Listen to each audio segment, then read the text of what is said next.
Take a look at some of this video provided by U.S. Central Command a short time ago as the U.S. is appearing to strike Yemen again overnight, with the American military acknowledging earlier bombing a major military site in an area controlled by the Houthi terror group. An Associated Press analysis of satellite photos showing the U.S. military has moved at least 4 long-range stealth B-2 bombers to Diego Garcia over in the Indian Ocean. Israel Public Broadcasting noting the aircraft are within striking distance of both Iran and Yemen. We're going to keep you updated here as we learn much more about that. Want to take you out to a live image we do have right now coming in out of Jerusalem there in Israel, as the Hamas terror group appears willing to release a small number of hostages to secure a ceasefire during the Ramadan-ending holiday of Eid al-Fitr. Israeli Public Broadcasting reporting it's not clear what else Hamas would ask for in return, but the one living American hostage, Edan Alexander, would be freed as part of all of that. The broadcaster reporting it has much less to do with the holiday and more to do with days of protests against Hamas throughout Gaza. Mark Chandler is the Director of Government Relations at Coastal Carolina University and Professor of Practice. He is also a senior defense intelligence official, joining us now live to discuss all of this. Mark, thank you so much, as always, for taking the time to be here with us. You're welcome, and good morning, Josh. Good morning. Well, where to start here, because there's obviously a lot going on. Do want to start with the situation playing out over in Yemen, as we learned a lot of information there from the Associated Press, as we did see that video coming in from U.S. Central Command. This is kind of a broad question, but what do you make of all of that as it is developing? Well, when I look at this, these overnight strikes from Friday into Saturday morning were probably the most extensive that the U.S. has conducted since they've started this. And I'm going to call this a campaign now. If you recall, early on, I said they have to be consistent in their attacks and they can't let up for a while, not just 1 or 2 pinprick attacks. So it looks like CENTCOM has been given the authority to conduct these attacks at what they deem the right level and hit the necessary targets. This is unlike previous administrations where they just go out and make some political strikes. So a couple of weeks ago, the U.S. started these strikes, and then it seems to me like we have a good intelligence and operations process in the works now, gathering the intelligence needed to hit the right targets. They're going after Houthi command and control, more missile storage. There's a lot of underground storage in Yemen as well. So you start to look at how these strikes are going. They're methodically taking out the Houthi fighting capabilities. Now, I want to caution everyone, they will not eliminate completely the Houthi capabilities, but this is a significant uptick in a campaign that they're striking. And you alluded to the B-2 bombers. That's the U.S. most capable bombers, and they've been forward deployed to Diego Garcia. That's where we put our bombers if we want to conduct a sustained military bombing campaign anywhere in the Middle East. So easy striking distance against Houthi targets, but also, and I think this ties into some other messaging that's taking place, easy striking distance to the Iran nuclear targets, nuclear facilities. So you see a lot of development taking place now, and I think you're going to see these strikes against the Houthis continue. And I have to ask because, again, a lot to unpack here, but we did learn from the Associated Press and Reuters about the situation playing out from mediators who have been working to get another ceasefire deal of sorts between Israel and Hamas. And they did say that Hamas is sort of willing to release a small number of hostages, including the one living American hostage, Edan Alexander, as part of this Ramadan-ending holiday, but also due to the protests that we've seen taking place in Gaza against Hamas, where thousands upon thousands of people have spent days kind of taking to the streets there. What do you make of what Hamas could potentially do here with the release of those hostages in exchange for a pause in fighting? Well, first and foremost, Josh, let me just say that the Hamas leadership isn't going to do anything that is not beneficial to Hamas. And so obviously it's a self-interest offer, if you will, if it's legitimate. I'd like to see some more, validity and proof that they're going to follow through with this, because the release of Alexander fell through within hours before it was supposed to take place a few weeks ago. So, I'm still going to be cautious on this, but you laid it out. Hamas is under some serious pressure right now, both from within Gaza Strip and from the reinforced, if you will, Israeli campaign against them. So I think Hamas is trying to bargain for some breathing room. One, those protests have been growing, and there were multiple days throughout this week that you had Palestinian men protesting against Hamas. They want Hamas out. And so you're seeing that. And Hamas has tried to brutally go in and stomp down those protests, but it can't do that while it's trying to fight the Israelis. So if they can get some sort of pause in that fighting, then they can take care of the protesters. They can just really brutally stop those protests, and then they can regroup and prepare for that. If they have to give up an American, and I know Witkoff's been working behind the scenes, they'll do that. Don't forget, there's 4 American bodies that they were supposed to also release. So I think what you're seeing truly is Hamas trying to buy time for that. Nothing really humanitarian about their offer at all. We know that we saw around this time yesterday the strikes that took place from Israel over in Beirut at another one of the Hezbollah strongholds there. We know that they struck a drone building over in that location.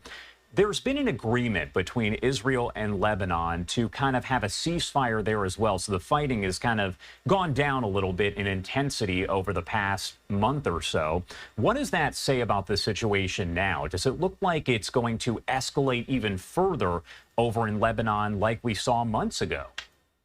Well, I think that really is up to Hezbollah, Josh. And when I look at this, this is kind of the Israeli strike yesterday followed a Hezbollah missile attack, and they had a second one about a week ago, and then Israel struck back. But this time, Israel went back to Beirut, the first time since this ceasefire began in late November, and struck the Hezbollah headquarters, the UAV facility. So it was a significant strike in that regard, and I think a significant message to Beirut. Now, Lebanon is protesting this publicly. And that's what they're expected to do, sovereign nation. But privately, they know that they haven't been able to get the Lebanese army in all the key positions down south to stop Hezbollah.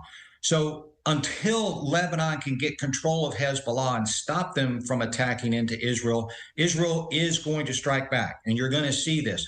I think the escalation point is where Hezbollah decides we're going to just go all out and do some significant attacks. But I think if that starts, Israel will make some significant airstrikes and stop that really before Hezbollah can get going. So it's really up to Hezbollah what they want to do and to see how this is going to play out over the next few weeks. We're still at a ceasefire, although tenuous, and I think it's going to last. I think we'll get through this rough patch, if you will. And you're taking a live look over Jerusalem there in Israel at this hour. There's no question Hamas and Hezbollah, both proxies of Iran. That's not even a question at this point. Here's what President Trump had to say. He said, quote, "My big preference is we work it out with Iran. But if we don't work it out, bad things are going to happen with Iran." Okay, thank you very much, everybody. What do you make of that statement amid the U.S.-Iran tensions right now? We talked a few questions ago about the fact that some of those B-2 bombers are within striking distance of Iran and Yemen. What do you make of all of this? Well, this is really all about Iran's pursuit of nuclear weapons. They've wanted nuclear weapons. They have been deliberately moving toward getting a nuclear weapon for decades. And if we recall, President Trump in his first administration got us out of the JCPOA. And that was an agreement by the Obama administration to slow Iranian nuclear weapons pursuit, but not stop it. So as soon as he came back into office this time, President Trump put on his maximum pressure campaign. That's a kind of carrot and stick process. So he talked tough. However, early March, he sent a diplomatic letter to Iran offering to negotiate. So we're talking about a peaceful negotiation to end Iranian nuclear weapons development. Almost immediately, the supreme leader came out and denied that. There's a lot of public rhetoric going back and forth. But privately, and really where these comments go to, is Iran sent their official response back through Oman yesterday or late Thursday. Now, that has to be delivered to the United States. So what the president's saying is, I hope they're going to agree to a diplomatic approach. And if not, I still have that stick. And that stick is we're starting to see the military buildup. We talked about the B-2 bombers going to the region. We have one carrier there, and if you recall last week, the U.S. has said it's going to move a second carrier there. That is significant firepower to go against the Houthis or the entire Iranian nuclear infrastructure. So when you look at this, the U.S. is starting to put in position the capability to back up any strong talk or any kind of threat that the White House wants to make at this time. So some strong messaging with still a carrot out there for a diplomatic resolution to stop Iran. And just as a quick background, you know, Iran over the last several months has developed and continued to pursue its nuclear weapons. They now have enough enriched uranium, and all they've got to do is take about 3 weeks to get it to highly enriched to have 6 nuclear bombs within a matter of weeks or a few short months. So that's really what we're talking about here is kind of the timeline to kind of push this through and get a resolution going. I want to talk to you last before I let you go here about a poll that was conducted by Hebrew media that said 70% of the people that responded to that poll, and we don't necessarily have all the details about how the poll was conducted, but 70% say they do not agree with the Netanyahu government as of right now. And I did want to ask, as an expert, kind of your take on whether that just has to do with the war itself and the way it's been handled, or if this has been a situation even prior to October 7th of 2023. Well, Josh, I think we're seeing a couple of things here that are starting to play out now. One, you touched on it. I think there's some war fatigue. Well, actually, I know there's war fatigue, you know, within Israel. This is a brutal war. You know, Israel was invaded. They went in strong, and you're going to get that strong support for that. But as a war drags on, and unfortunately, as these hostages are not released, that weighs on the emotional psyche of the population. So you're getting a lot of that fatigue. And through that fatigue, you're starting to see some old things starting to bubble up. And I think Qatargate, and we talked about that a little bit last week, really opened some wounds about investigations into the Netanyahu leadership. So you start to look at that. He is technically still on trial for corruption charges. But if I go back to let's say just a month before Hamas invaded Israel back in 2023. In September 2023, there was a lot of protests that were taking place, a lot of unpopularity. I mean, it was reaching significant levels because of a judicial reform process that the Netanyahu government was trying to push through with the Knesset and working their way through. So there's a lot of tension that existed before and a lot of unpopular policies, if you will, that Netanyahu is trying to work their way through. So that's a lot of internal issues that I think now with fatigue, Qatargate popping up last week, that wound is opening back up again, and you're starting to see some of what's really taking place domestically in Israel. It's not good. It's a lot of dissension, and you're just going to have to see how this plays out. And we'll definitely see how it plays out. We know these developments are happening pretty much, I always say it, on an hourly basis. Mark Chandler, as always, thank you so much for taking the time to join us here. Anything you want to add before I let you go? Josh, there's a lot. You're right. A lot of things are breaking constantly on this. I would just like to do a little shameless self-promotion if I could. And you know, I'm going to start to hang out a kind of a side hustle, if you will, a shingle for consulting. And I'm calling it Chandler Associates for Strategy, Intelligence, and Leadership, or CASIL, CASIL.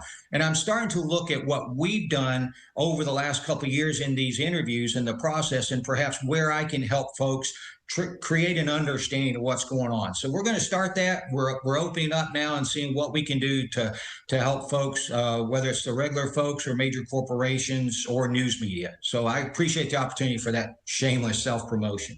Hey, it works. Thank you so much for taking the time to be here with us, as always. We appreciate it. Thank you, Josh, and have a great day. You too.